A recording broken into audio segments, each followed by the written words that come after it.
Les jeunes ne connaissent pas bien ce que ça veut dire que l'économie sociale. Ils ne connaissent pas bien les histoires de la coopération, la mutualité ou des associations, mais en revanche, ils sont intéressés vraiment par ce que ça représente en termes de réponse à des besoins nouveaux dans la société.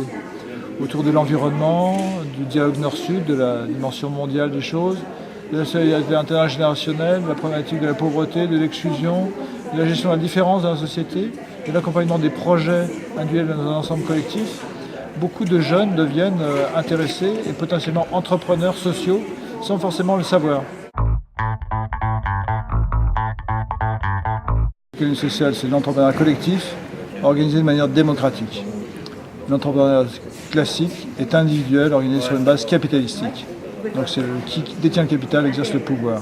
Quand on veut accéder à des produits et des services qui sont portés par un collectif, c'est plus intéressant de le faire collectivement. Quand on cherche à intervenir sur des champs complexes dans lesquels l'interface avec l'usager est forte, c'est souvent plus intéressant de le faire de manière aussi collective, parce que la diversité du collectif qui porte le projet peut capter la diversité des formes de demande.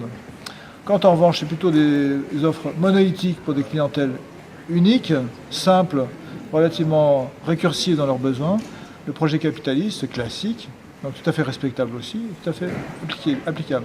Certains marchés nécessitent des réponses hybrides, une partie conventionnelle, une partie sociale, une partie individuelle, une partie collective. Et c'est cette hybridation qu'il faut réussir, et quand ça marche vraiment. Il faut que les deux familles se reconnaissent et qu'elles acceptent leurs différences, et il faut qu'elles sachent continuer à travailler ensemble, comme ce qu'on fait dans les pôles territoriaux de coopération économique, qui sont des clusters qui mêlent économie sociale et économie conventionnelle, et ça développe des résultats tout à fait impressionnants aujourd'hui. La perception qu'on a du local et du mondial est très relative.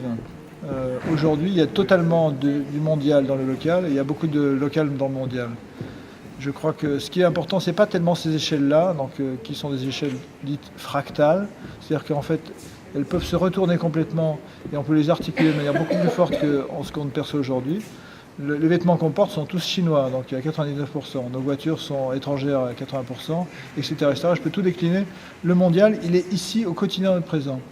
Et le local est indispensable, y compris pour faire fonctionner ce mondial, parce que malgré tout, c'est bien des ouvriers chinois dans une entreprise chinoise qui mangent quelque part de la nourriture chinoise avec des enfants qui sont faits en Chine, qui vont produire ça, de même que, etc., etc. Pour nous, les chaussures faites en Roman sont faites par des Romanais, avec des machines romanaises, etc., etc.